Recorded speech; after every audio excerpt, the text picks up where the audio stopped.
محمد وآل محمد.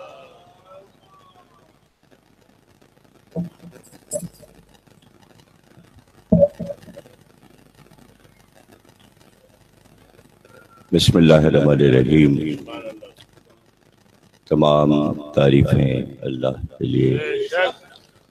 درود اور سلام محمد اور آل محمد. اللہم صلی علی محمد وآل محمد. اس مجلس میں ہر سال میر انیس کے برسی کے کچھ بند پیش کی جاتے ہیں. حسب روایت یہ میر انیس کی جلد کا پہلا مرثیہ. سبحان اللہ سبحان اللہ. اس مرثیے کے لیے جو روایت مشہور ہے وہ یہ ہے کہ بادشاہ کے ایک وزیر دیانتدولہ جب کربلا کا روضہ دیکھ کر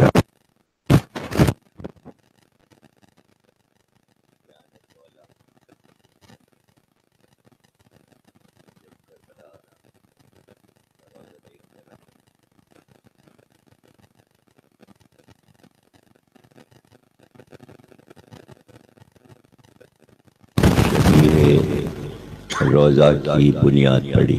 کیا کہنے. اس کے بعد پھر بہت سے لوگوں نے کربلا کے نام سے ہندوستان کے مختلف شہروں میں عمارتیں بنوائیں. واہ واہ واہ. اس عمارت کے لیے نقشہ وہ کربلا سے ہی بنوا کے لے آئے تھے اور کاریگروں کو اپنے ساتھ لے گئے تھے، انجینئرز کو، تاکہ وہ اس کو دیکھ کر اسی طرح تیار کریں. کئی سال سے میں جماعت ثانی کی مجالس پڑھ کر جب ہندوستان جاتا ہوں تو اسی کربلا میں مجالس پڑھتا ہوں. اس سال 2016 میں نہیں گیا حالات کی وجہ سے، لیکن 3 سال سے میں مسلسل جا رہا تھا اور اسی کربلا میں مجالس ہوتی ہیں. اور آج بھی مجلس ہوئی ہوگی 28 رجب کی. اتفاق سے کربلا بن کر جب تیار ہوئی تو 28 رجب کی تاریخ آ رہی تھی اس کے افتتاح کی. تو دیانتدولہ نے میر انیس سے التماس کی کہ آپ پہلی مجلس میں برسیہ پڑھیں. کیا کہنے. سبحان اللہ. لیکن ہماری خواہش یہ ہے کہ مجلس میں بادشاہ بھی آئیں، لیکن ہم ان سے کہہ نہیں سکتے، مجلس میں گزارش نہیں کر سکتے. اتفاق سے دیانتدولہ کے ذمے بادشاہ کی سواری کا تمام انتظام ان کے ہاں ان کی منسٹری میں وقت تھا، اور اس کا طریقہ کار یہ تھا کہ بادشاہ جس ہاتھی پر بیٹھتے تھے اس کے گلے میں ایک گھنٹی ہوتی تھی جو اطلاع ہوتی تھی کہ بادشاہ کی سواری نکل چکی ہے، اور جتنے بھی شاہزادے ہیں وہ استقبال کے لیے اپنے اپنے مقام پر راستے میں موجود ہوں. اور اس طرح عوام کو بھی اطلاع ہو جاتی تھی۔ میر انیس نے کہا کہ آپ وہ ہاتھی جس پہ بادشاہ بیٹھتے ہیں اس کو وقت سے پہلے نکلوا دیجئے کیا کہنے، تاکہ تمام شہزادے خاندان کے پہلے سے اپنی سواریوں پہ نکل کر آئیں اور سواری کا رخ دیانت دولہ کی کربلا کی طرف ہو۔ سواری جب چلی تو بادشاہ بڑے حیران ہوئے اور انہوں نے کہا کہ میری سواری کی آواز آ رہی ہے لیکن مجھے اطلاع نہیں دی گئی، کہاں جانا ہے؟ لوگوں نے بتایا کہ آج دیانت دولہ کی کربلا کا افتتاح ہے، وہ بن کر عمارت تیار ہوئی ہے۔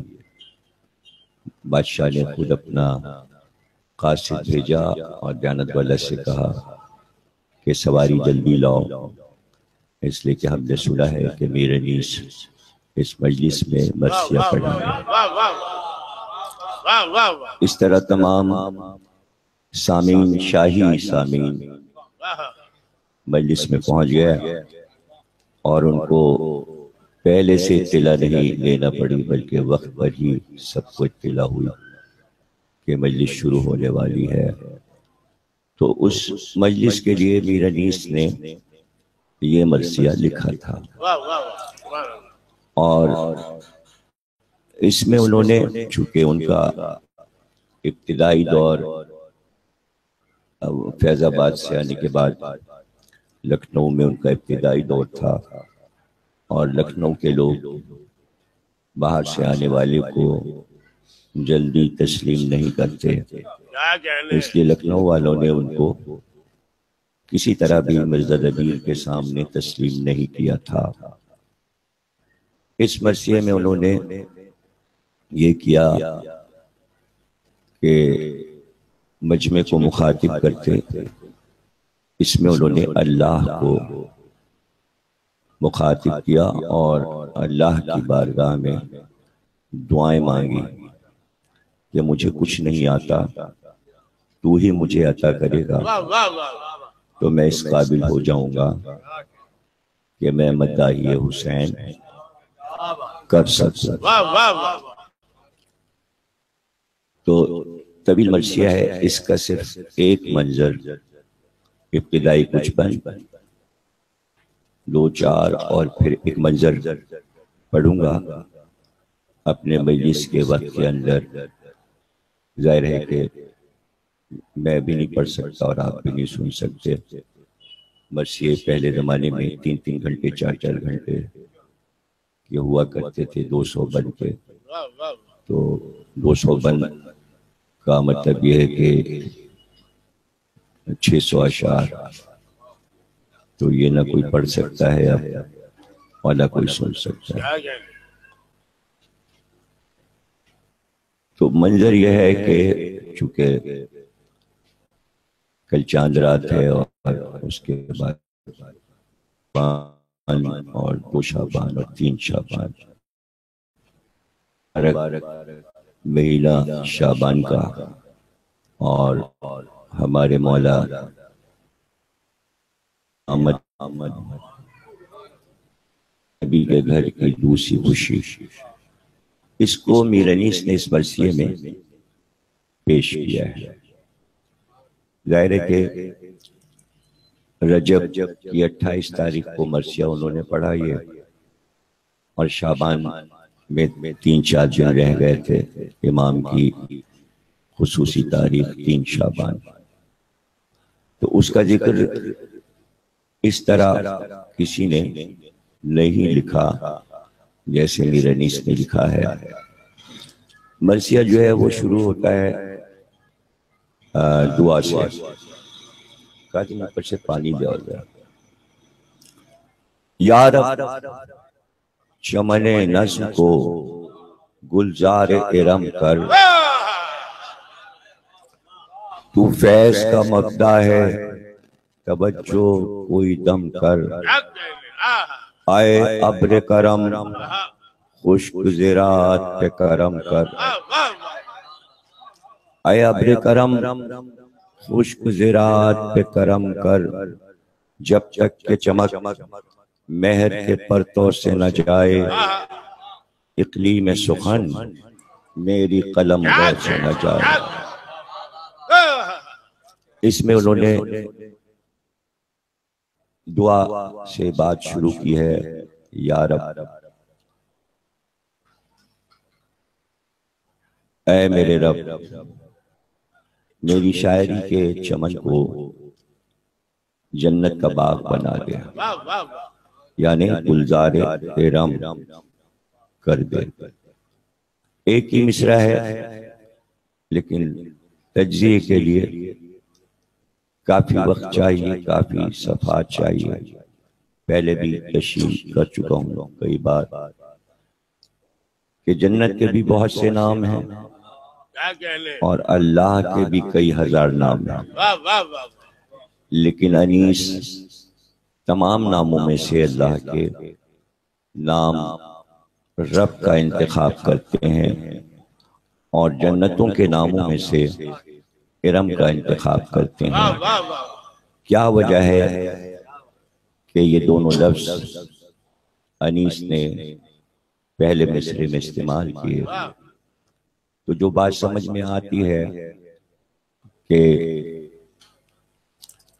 اگر بحر کا ہی مسئلہ تھا تو بہت سے نام آ رہے تھے، مالک چمن نظم کو گلزار ارم کر، خالق چمن نظم کو گلزار ارم کر، لیکن یا رب خصوصی طور سے اشارہ ہے کہ اس میں کوئی خاص بات ہے، اور یہ بات انیس کے مرثیوں میں، انیس کے لفظوں میں ہم کو یہ رموز پتہ چلتے ہیں کہ مداحِ حسین کرنے والے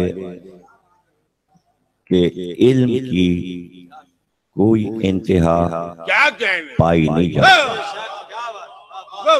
وقتی طور پہ لوگ یہی سمجھتے ہیں کہ ہم ایک عام سے شاعر کو سن رہے ہیں، عام سی شاعری سن رہے ہیں، یا ایک عام تقریر سن رہے ہیں، لیکن چونکہ اس کی مدد ہو رہی ہوتی ہے، اس لیے اس کو غیب سے کچھ عطا ہو رہا ہوتا ہے۔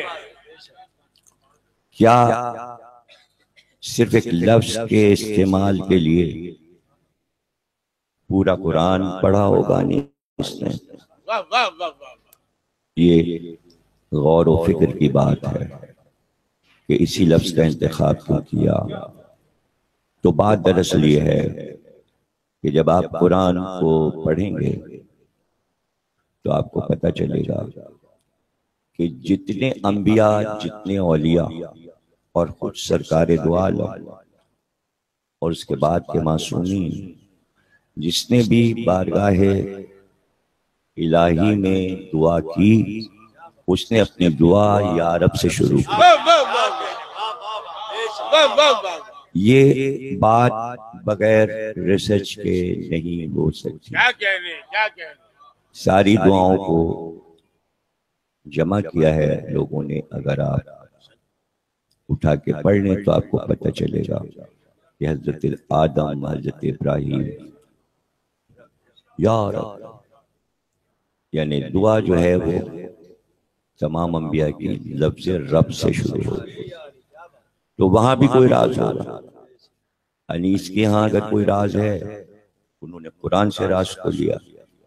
تو دیباج دیکھنا، وہ پانی لینے گیا کاظم، تو شاید پھان کے وہ چھت چھت ہوتے ہوئے اپنے گھر چلے جائے۔ محمد آل محمد صلی اللہ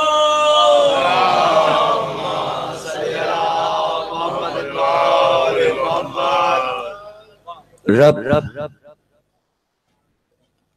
سے ہر نبی کی دعا کیوں شروع ہوتی ہے ہمیں نہیں معلوم۔ کیا کہنے؟ جو ہم نے پتہ لگایا وہ ہم بتائے دیں،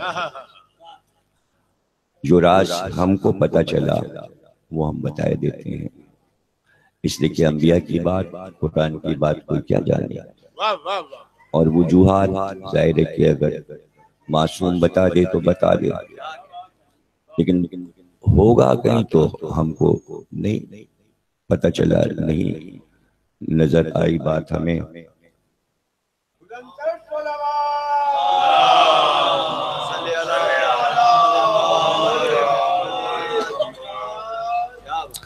ہم نے جو پتہ لگایا تو یہ پتہ چلا کہ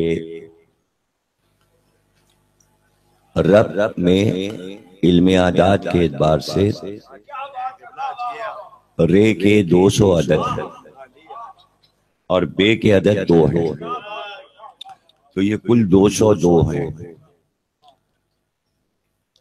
تو 202 اس طرح بنتے ہیں کہ 92 عدد محمد کے ہیں اور 110 عدد علی کے ہیں، 92 اور 110 202 ہوتے ہیں۔ یہ تو علم عادات کے اعتبار سے، تو اگر جملہ یوں کہا جائے تو اس کو شرک نہ کہا جائے، بلکہ علم عادات کو کہہ رہا ہوں کہ 110 اور 92 مل کر 202 بنتا ہے۔ تو اگر میں یوں کہوں کہ محمد اور علی،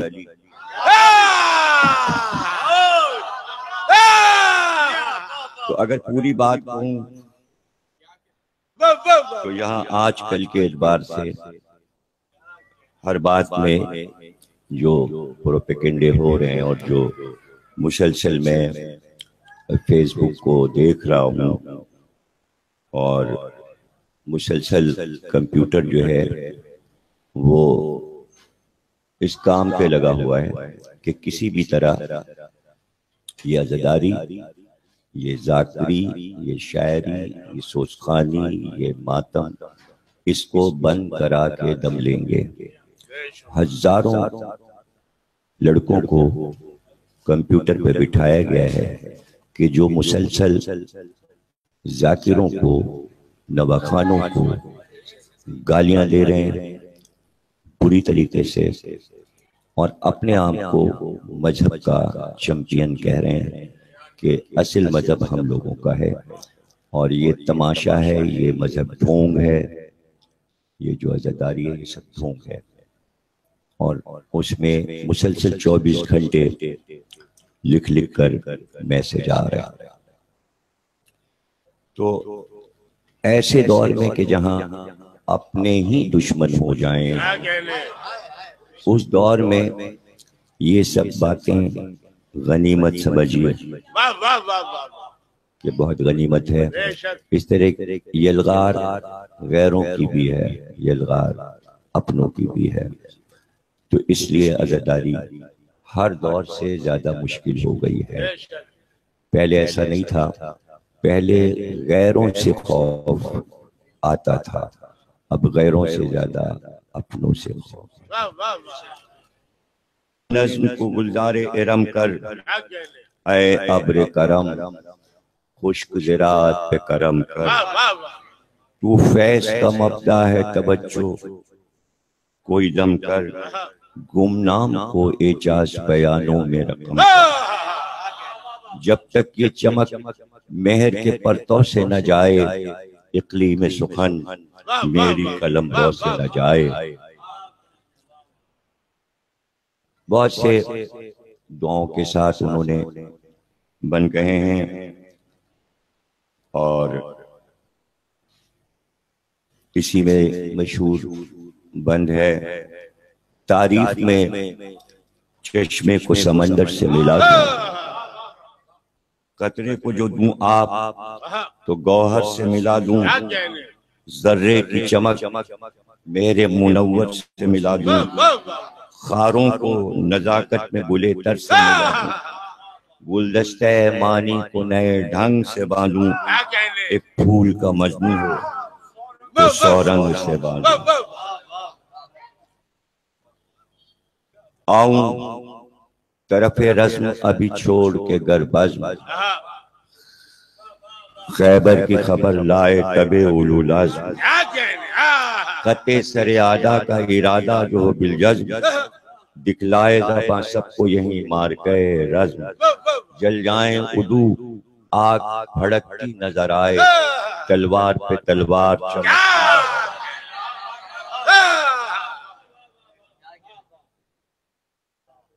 وہ ایک زباں ماں سے تا مسکن ماہی، عالم کو دکھا دے الہی، جرت کا دھنی تو ہے یہ چلائیں سپاہی، لا ریب تیرے نام پہ ہے سکہ شاہی، ہر دم یہ اشارہ ہو دوات اور قلم کا، تو مالک و مختار ہے اس طبل و علم کا، تو تائید کا ہنگام ہے یا حیدر صفدر، امداد تیرا کام ہے یا حیدر صفدر، تو صاحب اکرام ہے یا حیدر صفدر، تیرا ہی کرم عام ہے یا حیدر صفدر، تنہا تیرے اقبال سے شمشیر پکپ ہوں، سب ایک طرف جمع ہے میں ایک طرف۔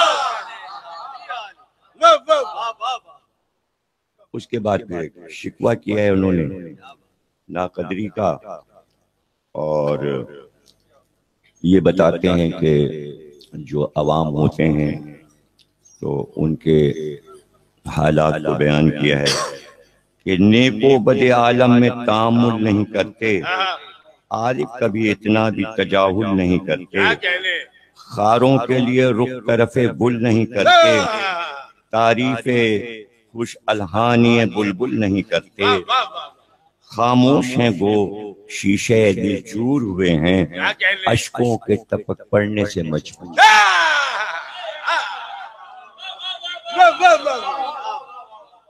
اچھا تو کرتے کیا ہیں یہ جو ناقدری کرتے ہیں جو لوگ، وہ کیا کرتے ہیں؟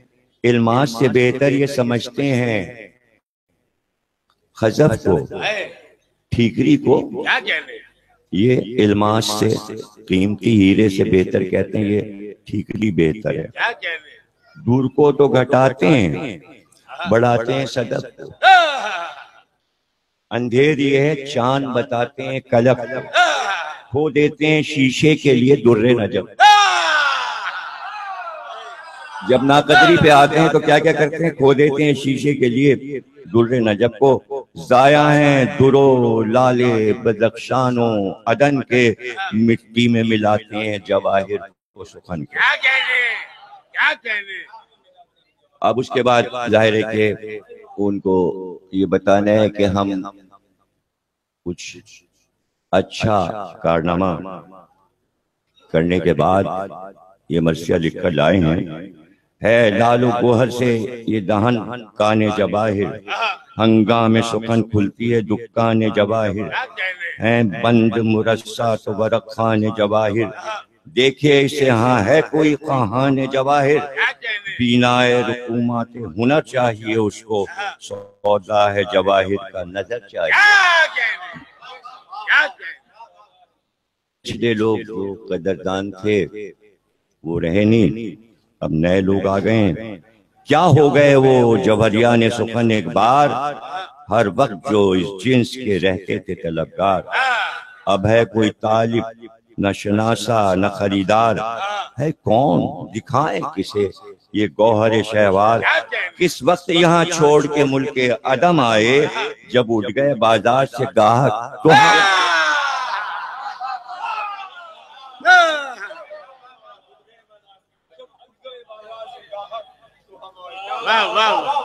اب اس کے بعد شروع میں ہی یہ بات بتا دیتے ہیں کہ مداحی کرنا حسین کی کوئی آسان بات نہیں ہے، اور وہ مجمع کو سمجھا دیتے ہیں کہ بڑے بڑے لوگ اس میں دعوے کر کر کے چلے گئے کہ ہم نے مداحی کی، لیکن کوئی اس حد کو پا نہیں سکا، تو کہتے ہیں کہ میں کیا ہوں اور میری تباہ ہے کیا، اے شہنشاہاں حسان و فرزدق ہیں یہاں عاجز و حیران، شرمندہ زمانے سے گئے وائل و صحباں، یہ سب عرب کے مشہور مقرر اور شعراء گزرے جنہوں نے مداحی کی، تو شرمندہ زمانے سے گئے وائل و صحباں، قاصر سخن فہم و سخن سنج و سخنداں، کیا مدحا کف خاک سے ہو نور خدا کی، ایک مٹھی مٹی سے انسان بنا ہے کیا کہنے اور وہ مٹی کا انسان چاہتا ہے کہ نور خدا کی تعریف کر کے دکھائے.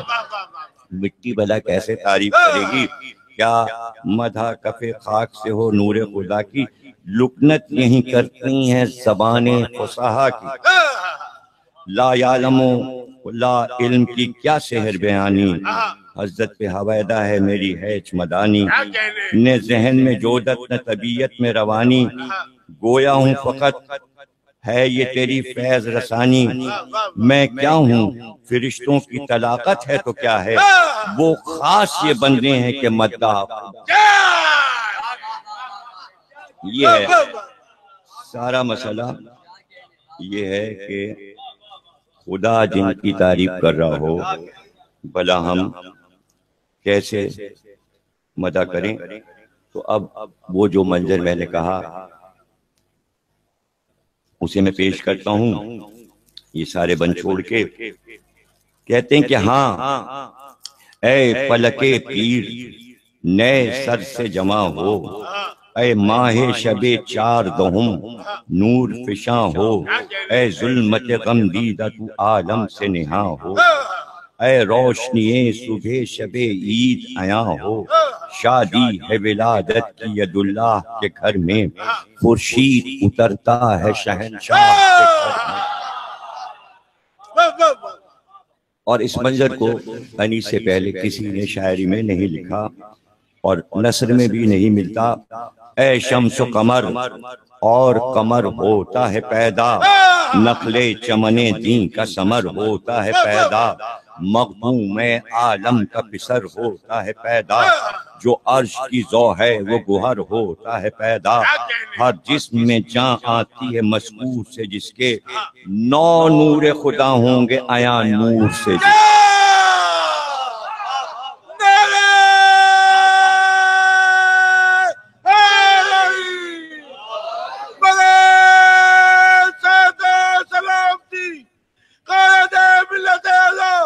حضرت علامہ ڈاکٹر ضمیر اختر نقوی نعرہ سلوہ.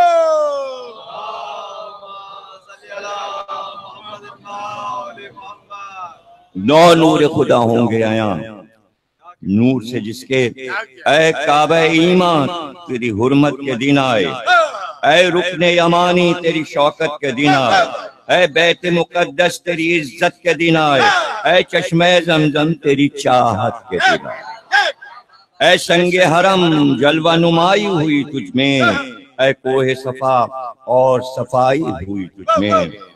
اے یسرب و بطھا تیرے والی کی ہے آمد، لے رتبہ اعلیٰ شہ عالی کی ہے آمد، عالم کی تقدیری پہ بہاری کی ہے آمد.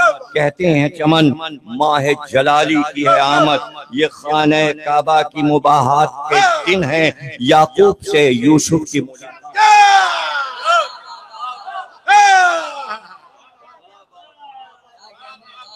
اے ارض مدینہ تجھے فوق اب ہے فلک پر، رونق جو سما پر ہے وہ اب ہوگی سمک پر.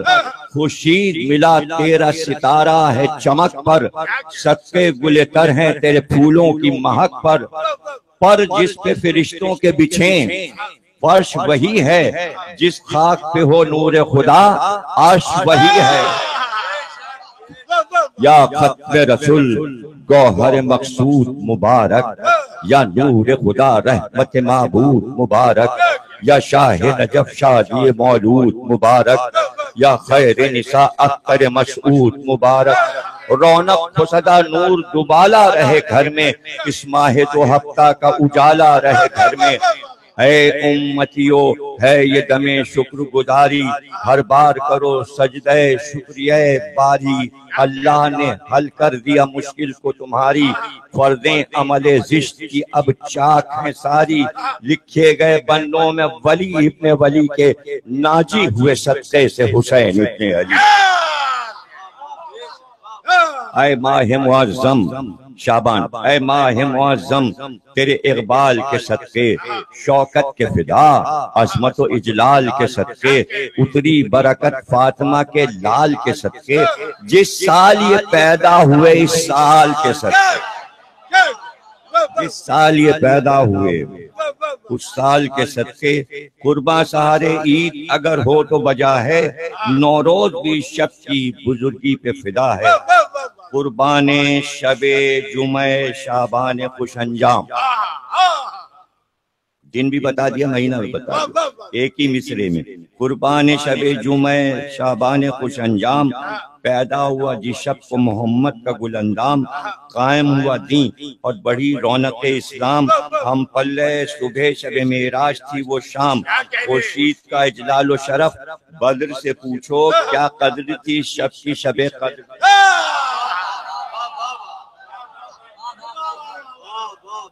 وہ نور قمر اور در افشانی انجم تھی جس کے سبب روشنی دیدہ مردم، وہ چہچہ رضواں کے وہ حوروں کا تبسم، آپس میں وہ ہنس ہنس کے فرشتوں کا تکلم، میکال شگفتہ ہوئے جاتے تھے خوشی سے، جبریل تو پھولوں نہ سماتے تھے، جبریل تو پھولوں نہ سماتے تھے خوشی۔ اب یہ منظر دیکھیے گا، کیا خوبصورت منظر دکھایا ہے مدینے کا، جو حقیقت ہے کہ روشن تھا مدینے کا ہر ایک کوچہ و بازار، روشن تھا مدینے کا ہر ایک کوچہ و بازار، جو رات کی خوشبو جو محلہ تھا وہ گلدار، کھولے ہوئے تھا آہوئے شب نافع تاتار، معلوم یہ ہوتا تھا کہ پھولوں کا ہے انبار، گردوں کو بھی ایک رشک تھا زینت پہ زمیں کی، ہر گھر میں ہوا آتی تھی فردوس سے بری، مصرع میں نے پڑھا ہے اور ہوا کا جھونکا آیا، کیا شک تھی وہ مسعود و ہمایوں معظم، رخ رحمت معبود کا تھا جانب عالم، جبریل و سرافیل کو مہلت تھی نہ ایک دم، بالائے زمیں آتے تھے اور جاتے تھے باہم، باشندوں کو یہ سب کے خبر تھی نہ گھروں کی، سب سنتے تھے آواز فرشتوں کے پروں کی،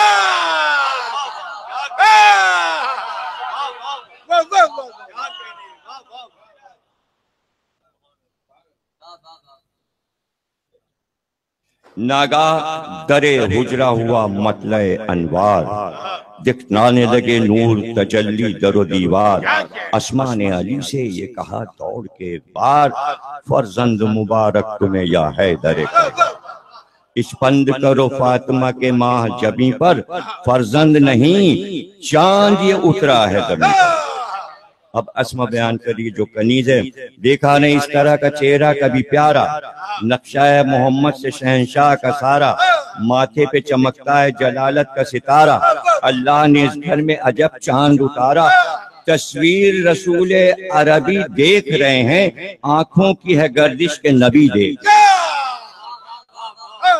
مجدہ یہ سنا احمد مختار نے جس دم پر شکر کے سجدے کو گرے قبلہ عالم، آئے طرف خانہ زہرا خوش و خرم، فرمایا مبارک پسر ثانی مریم، چہرہ مجھے دکھلا دو میرے نور نظر کا، ٹکڑا ہے یہ فرزند محمد کے جگر کا۔ اب یہ روایت میں چکے ہے، اس لیے علی نے نظم کیا ہے کہ عرض یہ اسماء نے کہ اے خاصہ دعوت، نہلا لوں تو لے آؤں سے حجرے سے باہر، ارشاد کیا احمد مختار نے ہنس کر، 200 برس پہلے بھی طہارت اور نور کی بحث موجود تھی، لیکن اس وقت کسی نے انیس پہ اعتراض نہیں کیا۔ آج اعتراض کرنے والے شیعہ موجود ہیں جو یہ کہنا چاہتے ہیں کہ یہ سب مادی لوگ تھے، نورانی لوگ نہیں تھے، لیکن انیس نے جو کچھ کتاب میں پڑھا، بڑی بڑی مستند کتابوں میں وہی نظم کیا کہ یہ مادی لوگ نہیں ہیں، اس لیے یہ بن غور سے سنیے۔ یہ عرض یہ اسماء نے کہ خاصہ دعوت، نہلا لوں تو لے آؤں سے حجرے سے باہر، ارشاد کیا احمد مختار نے ہنس کر، لے آ کے نواسا ہے میرا طاہر و اطہر۔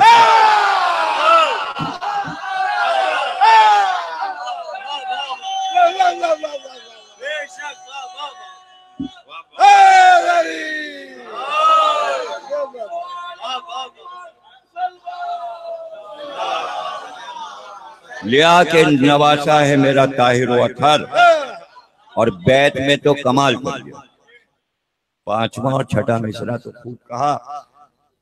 فرماتے ہیں رسول اللہ اس چاند کو تاج سر افلاک کیا ہے، اس چاند کو تاج سر افلاک کیا ہے، یہ وہ ہے خدا نے جسے خود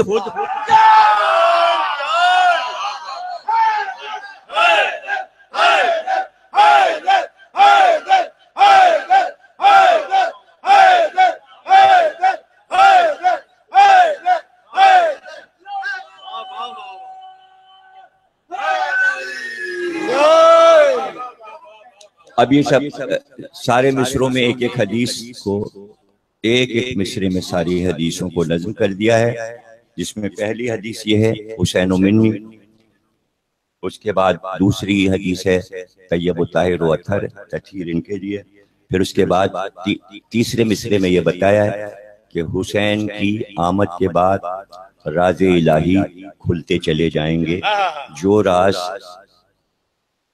کئی ہزار برس سے انبیاء کی آمد سے پہلے سے سارے مخفی تھے، حسین کے آنے پہ اللہ سارے رازوں کو کھول دے گا۔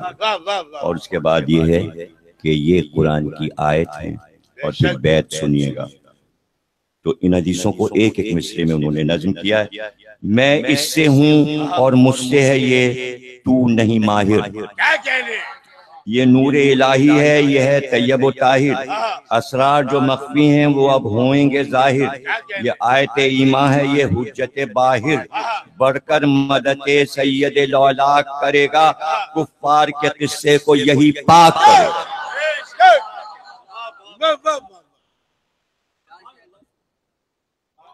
اس کے بعد کہتے ہیں کہ منہ چاند سا دیکھا جو رسول عربی نے، لپٹا لیا چھاتی سے نواسے کو نبی نے۔ اب ظاہر ہے کہ اس منظر کو پیش کرنے کے لیے قلم کی طاقت چاہیے تھی۔ جان آ گئی یعقوب نے یوسف کو جو پایا، قرآن کی طرح کون کہے گا، یہ کون کہے گا کہ جس وقت آپ کے ہاتھ میں قرآن آتا ہے تو آپ کیا کرتے ہیں؟ قرآن کو کہاں رکھتے ہیں؟ ظاہر ہے کہ قرآن کو فوراً آپ ریل پہ رکھتے ہیں، ریل کی آغوش میں قرآن رکھ دیا جاتا ہے۔ قرآن کی جگہ ریل ہے، ایسے زمین میں نہیں ڈالا جاتا، ایسے نہیں قرآن کو رکھتے بلکہ ریل پہ رکھتے ہیں۔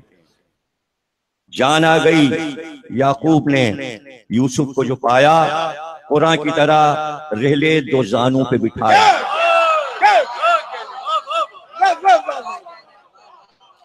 قرآن کی طرح ریلے دو زانوں پہ بٹھایا، منہ ملنے لگے منہ سے بہت پیار جو آیا، بوسے لیے اور ہاتھوں کو آنکھوں سے لگایا، دل ہل گیا کی جبکہ نظر سینوں سر پر، چوما جو گلا چل گئی تلوار جگر پر۔ جوش آیا تھا رونے کا مگر تھام کے رقت، اس کان میں فرمائی اذاں اس میں اقامت، حیدر سے فرمایا کہ اے شاہ ولایت، کیوں تم نے بھی دیکھی میرے فرزند کی صورت، پر نور گھر تم کو ملا ہے قمر ایسا، دنیا میں کسی نے نہیں پایا۔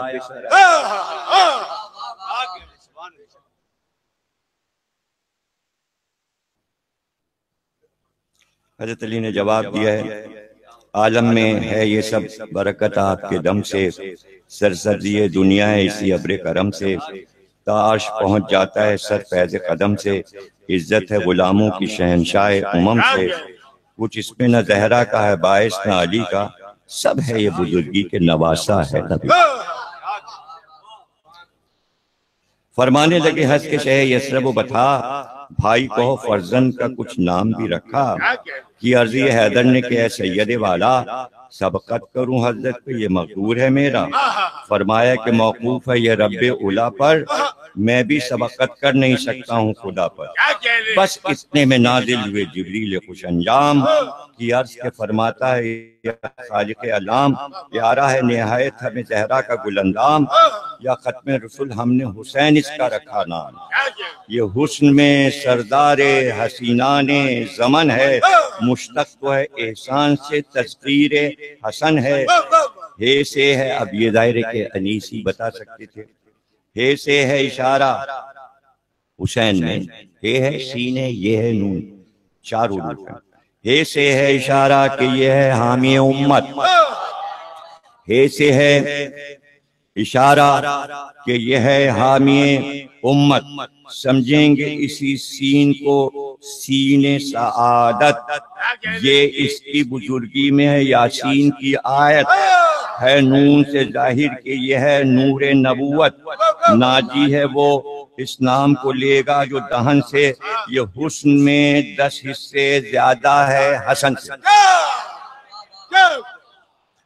دو نور کے دریاؤں کو ہم نے کیا اکٹھا، جب اس سے ہوا گوہر نایاب یہ پیدا، توقیر میں بے مثل شجاعت میں ہے یکتا، اب اور نہ ہوگا کوئی اس حسن کا لڑکا، ہم جانتے ہیں جو نہیں ظاہر ہے کسی پر، کام اس سے جو لینا ہے وہ ختم ہے اسی پر۔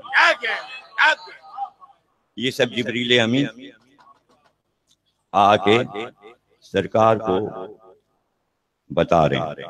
فیاض نے کونین کی دولت اسے دی ہے جو علی کو وہ شجاعت اسے دی ہے، صبر اس کو عنایت کیا ہمت اسے دی ہے، ان سب کے سوا اپنی محبت اسے دی ہے، اعلیٰ ہے معظم ہے مکرم ہے ولی ہے ہادی ہے وفادار ہے زاہد ہے سقی ہے، جب کر چکے ذکر کرم مالک تقدیر، جبریل نے پاسان کے دیکھا رخ شبگیر، کی صلی اللہ کہہ کے محمد سے یہ تقریر، یا شاہ یہ محروف ہے صاف آپ کی تصویر، جب کی ہے زیارت۔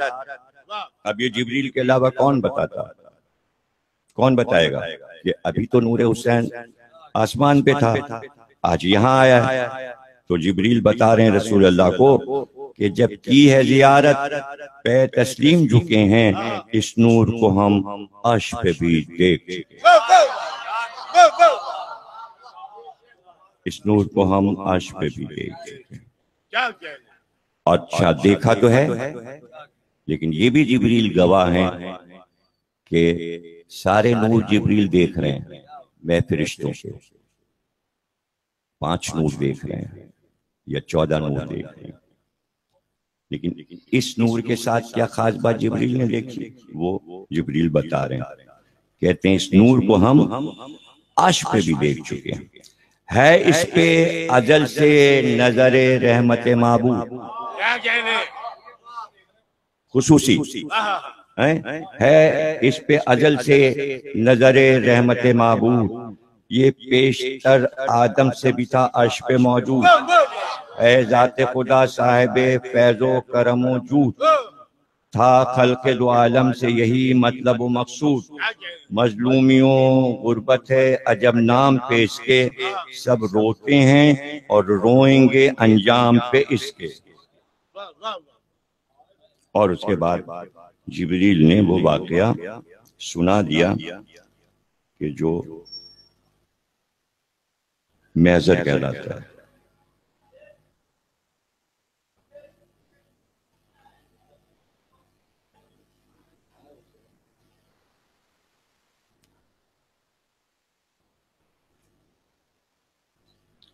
مجلس کی تعریف کر دی انہوں نے، اور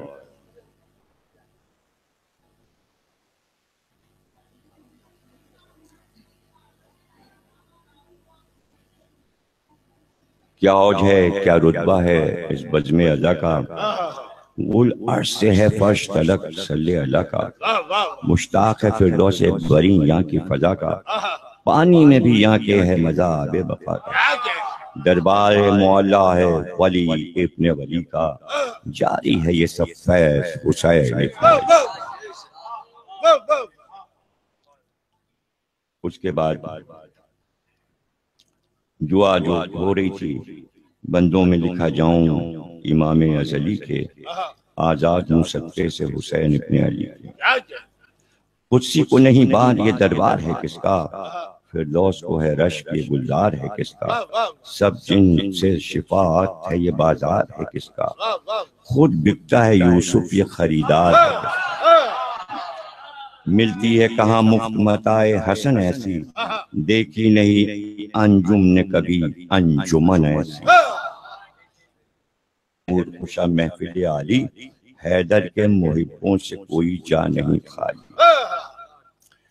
یہ انیس کے دور میں بھی تھا، اس سے پہلے بھی تھا، اس سے پہلے بھی تھا، اور 1400 برس سے یہ سلسلہ ہے کہ ہر مذہب کے کئی ٹکڑے ہو جاتے ہیں، فرقے ہو جاتے ہیں، جیسے اسلام کے 72 ٹکڑے ہو گئے۔ اسی طرح چونکہ شیعت ایک بہت ہی انٹرنیشنل چیز 1400 سال سے تھی، اور اتنے اس میں فضائل اور بڑی بڑی ہستیوں کا ذکر تھا، اس وجہ سے شیعت میں بھی کئی فرقے بنے، جیسے کہ رسول اللہ نے مولا علی سے فرمایا کہ میری امت کے 72 فرقے ہو جائیں گے یا علی، اور 72 میں ایک ناجی ہوگا، ایک جنتی ہوگا۔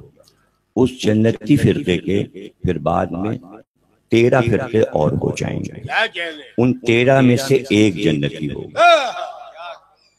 تو بڑا مسئلہ ہے اس میں کہ سب لوگ سوچے بیٹھے ہوئے کہ ہم جنتی ہیں۔ یہاں بھی ایک مسئلہ آ گیا کہ ان میں سے کون ہے۔ تو انیس کے دور میں بھی یہ سارے فرقے موجود تھے، آج بھی موجود ہیں، اور میری کوشش یہ ہے کہ آپس میں فساد نہ ہونے پائے ان میں۔ تو مثلاً جو جس سے میں متعارف نہیں تھا فرقے سے، جو ملنگوں کا فرقہ کہلاتا ہے، اور تصوف سے جس کا تعلق ہے، وہ پاکستان آنے کے بعد میں اس سے متعارف ہوا، جو مزاروں پہ جاتے ہیں اور جن کے بہت زیادہ دشمنی ہو رہی ہے، جن کے ساتھ مزاروں پہ بم کے دھماکے ہوئے، ان کو مارنے کے لیے شہید ہوئے وہ لوگ، تو ان کا اپنا ایک مذہب ہے، وہ طریقت پہ چلتے ہیں، شریعت پہ نہیں چلتے۔ انہیں برا بھلا نہیں کہنا چاہیے، وہ اپنے کو سچا سمجھتے ہیں، صحیح سمجھتے ہیں، جیسے آپ اپنے کو صحیح سمجھتے ہیں۔ تو اسی طرح آغا خانی ہیں، اسی طرح بوری ہیں، یہ لوگ ظاہر ہے کہ اس نئے شہری نہیں ہیں۔ ہم 12 اماموں کے ماننے والے ہیں، کوئی 7 کو مانتا ہے، کوئی 6 کو مانتا ہے، کوئی 8 کو مانتا ہے۔ تو ہمیں نہ ان سے جھگڑا کرنا ہے، نہ فساد کرنا ہے۔ اسی طرح ایک فرقہ وہ ہے جو نصیری ہو گیا، جو علی کو اللہ کہتا ہے۔ سب کو گڈ مڈ نہیں کرنا چاہیے، وہ الگ ہیں، وہ الگ ہیں، وہ الگ ہیں۔ تو اور جھگڑا بھی نہیں، ہمیں نصیری سے بھی کوئی جھگڑا نہیں کرنا، ہم کو نہیں لڑنا کسی سے، نہ بوری سے، نہ غخانی سے، نہ ملنگوں سے، نہ صوفیہ سے۔ تو انیس یہ بتا رہے ہیں کہ میری مجلس میں تمام فرقے کے لوگ بیٹھے ہوئے ہیں۔ کیا کہتے ہیں وہ؟ مجلس کا ذہ نور خوشا محفل عالی، حیدر کے محبوں سے کوئی جا نہیں خالی۔ عاشق ہیں سب اس کے جو ہے کونین کا والی، اثنائے عشری پنجتنی شیعہ غالی۔ شجدر ہو نہ کیوں چرخ عجب جلوہ گری ہے، یہ بزم ازا آج ستاروں سے بھری ہے۔ انیس نے بھی اتحاد کی بات کی ہے، فرقوں پہ ایک دوسرے کے کیچڑ نہیں اچھاتے۔ تو میں یہ گزارش کروں گا کہ آپ لوگ بھی ان لوگوں کو روکیں، منع کریں کہ جو مسلسل کمپیوٹر پہ تو کام ہو ہی رہا ہے کہ جو ان کا ہم عقیدہ نہ ہو اس کو برا کرو۔ بالکل ایک غلط طریقہ کار ہے کہ آپ پوری دنیا کو اپنے رنگ میں رنگ لیں، ناممکن ہے۔ آپ 72 فرقوں کو اپنے رنگ میں نہیں رنگ سکتے۔ اسی طرح جو لوگ ائمہ معصومین کو مانتے ہیں، جتنا جس نے سمجھا ہے وہ اس طرح مان رہا ہے، آپ کے کہنے سے کوئی اپنا عقیدہ نہیں چھوڑے۔ ہمارا اپنا عقیدہ بس صرف یہ ہے کہ ہم انہیں نور سمجھتے ہیں، ہم انہیں مادہ نہیں سمجھتے، اور ہم ان کی نورانیت کے قائل تھے، ہمارے اجداد بھی تھے، اور حدیث رسول کے مطابق یہ سب نور ہیں، یہ سب نور رہیں گے۔ کوئی اگر یہ کہے کہ یہ مادی انسان تھے تو مادی انسان تو رسول اللہ بھی تھے، تمام انبیاء تھے، یہ تو کوئی بات نہیں ہوئی۔ صرف اس میں معصومین تو نہیں ہے نا، 1,24,000 انبیاء سب انسانی شکل میں آئے، لیکن اللہ نے ان کو معجزہ عطا کیا۔ تو معجزہ مادے کو نہیں ملتا، معجزہ نور کو ہی ملے گا۔ اور اب بحث یہ ہے کہ جناب علی کہ ان کو نور نہ کہو، اسی پہ بحث ہو گئی کہ صاحب ہم ظہور نور کیوں کہتے ہیں اور ولادت کیوں نہیں کہتے۔ تو یہ جھگڑا یہ کمپیوٹر پہ بھی چل رہا ہے، مجلسوں بھی چل رہا ہے۔ ابھی ملیل میں پرسوں نرسوں مجلس پڑھ رہا تھا تو ایک ساتھ جاتے کہنے لگے وہ نور تو ہے نہیں، وہ تو پیدا ہوا۔ تو میں نے کہا کہ یہ عقیدہ ہمارا نہیں ہے، یہ عقیدہ ہمارا نہیں ہے، ہم ان کو نور ہی مانتے ہیں، نور ہی مانتے رہیں گے، اس لیے کہ اللہ نے قرآن میں ان کو نور کہا ہے۔ تو یہ جھگڑا عقیدے کا نہیں ہے۔ اب بہت سے لوگ سمجھتے ہیں کہ سارے جھگڑے عقیدے کے نہیں، کچھ جھگڑے کچھ بحثیں عقیدے کی ہیں اور کچھ معاملات دوسرے شعبوں سے تعلق رکھتے ہیں۔ مثلا یہ والا معاملہ کہ ظہور نور ہوا یا پیدا ہوا، یہ معاملہ عقیدے کا نہیں ہے، یہ معاملہ لغت کا ہے، ڈکشنری کا ہے، لفظ کی لڑائی ہے۔ جیسے امام باڑہ اور امام بارگاہ، اب یہ دونوں لفظوں میں پورا ہندوستان بولتا ہے امام باڑہ، پورا پاکستان بولتا ہے امام بارگاہ، کون صحیح ہے کون غلط؟ ظاہر ہے کہ امام باڑہ بولنے والے آپ پہ اعتراض نہیں کرتے، لیکن آپ اعتراض کرتے ہیں کہ امام باڑہ غلط لفظ۔ پاکستانی جو امام بارگاہ کہتے ہیں وہ لفظ امام باڑے کو غلط کہتے ہیں، اور جو امام باڑہ بولتے ہیں وہ آپ کے لفظ امام بارگاہ کو غلط نہیں کہتے۔ تو اس پہ بھی غور کر لیجیے کہ جو معاشرے کی بحث چل رہی ہے اس پہ غور کر لینا چاہیے ہو کیا رہا ہے، تاکہ فیصلہ آسان ہو جائے۔ تو یہ عقیدے کی لڑائی نہیں ہے۔ امام باڑے کو ایران میں پہلے حسینیہ کہتے ہیں، حسینیہ، جیسے حسینیہ ہے ایرانیان، نہ امام بارگاہ کہا جاتا ہے ایرانیان کو اور نہ امام باڑہ کہا جاتا ہے، حسینیہ کہا جاتا ہے، اس لیے کہ ایران میں عزا خانے کو حسینیہ کہتے ہیں۔ حیدرآباد دکن میں علابہ بولتے تھے، اسی طرح دلی میں امام باڑہ بولتے تھے، لکھنؤ والے بھی امام باڑہ بولتے تھے، اس کے بعد عزا خانہ بھی بولتے ہیں، اتنے نام ہیں۔ تو یہ لڑائی عقیدے کی نہیں ہے، یہ لغت کی زبان کی لڑائی ہے، کون کس شہر کا ہے، کس زبان سے تعلق رکھتا ہے۔ تو ظہور نور اور پیدا ہونا یا ولادت، تو اس میں مسئلہ کیا ہے؟ لغت میں یہ ہے کہ آپ کہتے ہیں جیسے انگریزی میں گڈ بیٹر بیسٹ، اچھا بہت اچھا سب سے اچھا، تو آپ کسی بارگاہ کے لیے کسی عظیم ہستی کے لیے کوئی چیز خریدنا چاہتے ہیں اور پیش کرنا چاہ رہے ہیں، اور بازار میں آپ کے پاس مختلف چیزیں رکھتی ہیں، تو آپ ہر چیز کو نظر انداز کرتے ہوئے اس طرف بڑھ رہے ہیں جو سب سے اعلیٰ، اس لیے کہ اعلیٰ کو اعلیٰ چیز پیش کرنی ہے۔ تو تحفے میں یہی ہوتا ہے، بس انسان کنجوس نہ ہو، بخیل نہ ہو۔ اگر وہ بخیل نہیں ہے اور سخی مزاج ہے تو جو تحفہ لے کر جائے گا وہ سب سے عمدہ ہوگا۔ دنیا کی پہلی لڑائی روئے زمین پر اسی بات پر ہوئی تھی کہ اللہ نے کہا دو بھائیوں سے ہمیں تحفہ پیش کرو، جس کا تحفہ سب سے اچھا ہوگا۔ حابیل و قابیل کی کیا لڑائی تھی؟ ہم کو پیش کرو، تحفہ پیش کرو۔ تو ظاہر ہے کہ حابیل کا تحفہ عمدہ تھا، اللہ نے قبول کر لیا، قابیل کا تحفہ اچھا نہیں تھا، اللہ نے رد کر دیا۔ تو بارگاہ سے تحفہ رد بھی ہوتا ہے۔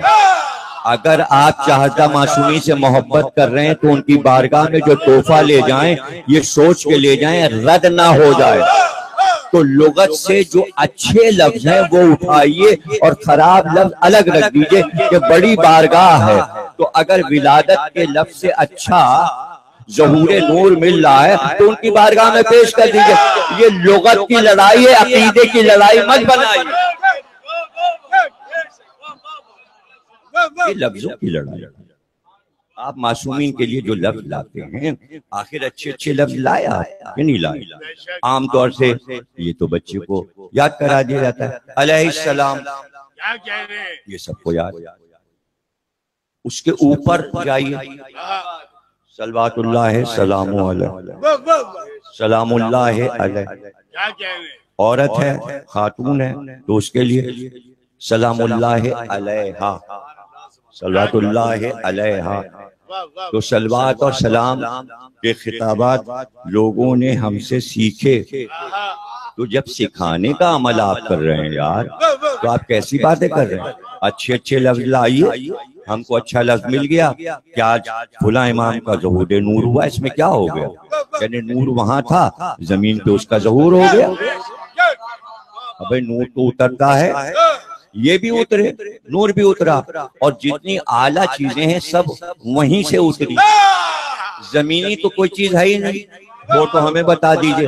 تلوار وہاں سے اتری، کتاب وہاں سے اتری، کھانے اور مائدہ وہاں سے، دسترخوان وہاں سے، پھل وہاں سے اترے، سیب وہاں سے اترا، انار وہاں سے اترا، ارے آدم وہاں سے اترے، حوا وہاں سے اتری. رسول اللہ معراج پہ گئے تو واپس وہاں سے اتر کے گھر آئے سیدہ کے. تو ظاہر ہے کہ ہر چیز جو ہے وہ وہیں سے اترتی ہے. تو ائمہ بھی اترے، لوہے کی تلوار اتر سکتی ہے، کتاب اتر سکتی ہے، حسین اور حسن کا نور نہیں.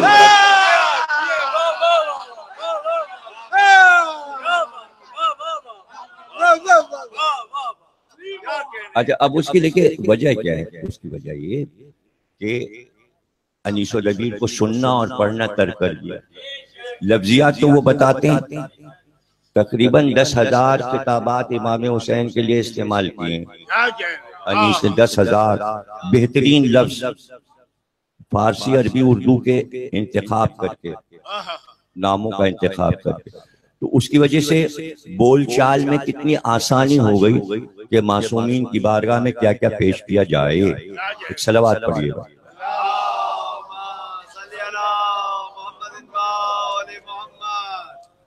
ظاہر ہے کہ تاریخ کی مناسبت سے یہ آج ہی میں نے دیکھا کہ یہ حیدرآباد دکن میں نے پڑھا تھا، اور سب سے پہلے یہ میں نے قصر مسیب کا اشرہ ہے میرا، عظمت ابو طالب، یہ پورا اشرہ 2003 میں نے پڑھا تھا، اور اس میں حوالے میں نے دے دیے تھے. اب یہ دیکھیے اس پہ بھی بحث چل رہی ہے بری طریقے سے کہ جناب صغرا نام کی امام حسین کی کوئی بیٹی نہیں. یہ ممبر سے بھی چل رہا ہے اور کتابوں اور رسالوں میں بھی مسلسل یہ سب لکھا جا رہا ہے. تو اب یہ ساری باتیں برداشت سے باہر ہیں کہ بھائی ایک فرقہ کہہ رہا ہے کہ یہ نہیں ہے، ہم کہہ رہے ہیں. تو ہماری سلو پسندی دیکھیے کہ ہم کسی پر کوئی اعتراض نہیں کر رہے. اگر ہم خامیاں نکالنے لگیں تو کتنی نکال سکتے ہیں؟ جو لوگ اعتراض ان چیزوں پہ کر رہے ہیں انہی میں ہم چاہیں، لیکن ہمارے پاس وقت نہیں ہے. اس سے فرصت ملے تو ہم سب کی ایسی کی تیسی کریں، لیکن ہم یہ سوچتے ہیں کہ وقت نکل جائے گا، ہم سب کے خلاف بولیں، لکھیں، غلطیاں بتائیں کمپیوٹر پہ، اس پہ، اس پہ، کاغذ پہ. تو یہ مداحی کا جو ہمارا ارادہ ہے، جہاں تک ہمیں پہنچنا ہے، یہ وقت نکل جائے گا. اس میں میں نے تقریباً 30 کتابوں کے حوالے دیے ہیں کہ جناب صغرا امام حسین کی صاحبزادی تھیں اور جو مدینے میں رہ گئی تھیں. یہی مصائب ہیں، اور یہ میں خود ہی اپنا بیان کیا ہوا کیونکہ چھپا ہوا ہے تو میں پڑھے دیتا ہوں. اور حیدرآباد کی ایک مجلس میں فرمائش ہوئی تھی اس کی، تو وہ پڑھا ہے کیسٹ اس پہ یوٹیوب پہ موجود ہے. 28 رجب کو جب امام حسین مدینے سے رخصت ہو رہے تھے، حضرت فاطمہ صغرا نے بہت گریہ فرمایا، اس لیے کہ امام حسین اپنی اس بیمار بیٹی کو مدینے میں حضرت ام سلمہ اور حضرت ام البنین کے پاس چھوڑ کر جا رہے تھے. حسین بیٹی فاطمہ صغرا کو دیکھ کر یہ فرمانے لگے، میر انیس کہتے ہیں کہ شبیر نے رو کر کہا لو جاتے ہیں سغرا، جل لاتے ہیں یا خود تمہیں بلواتے ہیں سغرا، ہم سب تیری تنہائی کا غم کھاتے ہیں سغرا، جان اپنی نہ کھونا تمہیں سمجھاتے ہیں سغرا، قربان پدر آب و غذا ترک نہ کرنا، بڑھ جائے گا آزار دوا ترک نہ کرنا۔ مسافر چلے گئے سغرا تنہا رہ گئیں۔ حضرت امام جعفر صادق فرماتے ہیں امام حسین کی شہادت کے بعد ایک کبوتر آیا اور امام حسین کے خون میں لوٹا، پھر اڑا اور مدینہ منورہ پہنچا، پھر فاطمہ سغرا کے گھر کی دیوار پر جا کر بیٹھا، بی بی نے سر اٹھا کر اسے دیکھا، اس کی دردناک آواز سن کر سغرا بہت روئیں۔ حضرت فاطمہ سغرا ہر روز گھر کے دروازے کے پاس آیا کرتی تھیں، شاید کوئی بابا کی خبر لایا ہو۔ جب کافی عرصہ گزر گیا اور فاطمہ سغرا کو اپنے بابا کی طرف سے کوئی اطلاع نہ آئی تو بی بی نے گریہ کیا، آہو بکا سے محلہ بنی ہاشم میں کوہرام ہو گیا۔ فاطمہ سغرا نے اپنے بابا کے نام پھر ایک خط لکھا جس میں اپنے حالات لکھے اور پھر بابا کی جدائی اور وجہ سے رونے لگ گئیں۔ ایک قاصد نے شہزادی کے رونے کی آواز سن لی اور بڑا متاثر ہوا۔ کچھ دیر رونے کے بعد اس نے معلوم کر لیا کہ رونے والی بچی امام حسین کی بیٹی فاطمہ سغرا ہے جو بابا کے فراق میں رو رہی ہے۔ اس سے بلند آواز سے دروازے پر صدا دی، السلام علیکم یا اہل البیت النبوت و معدن الرسالت، اور کہا میں قاصد ہوں۔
سانس میں ابھی تک جی رہی ہے کہ کب بھیا علی اکبر اسے لینے آئیں گے۔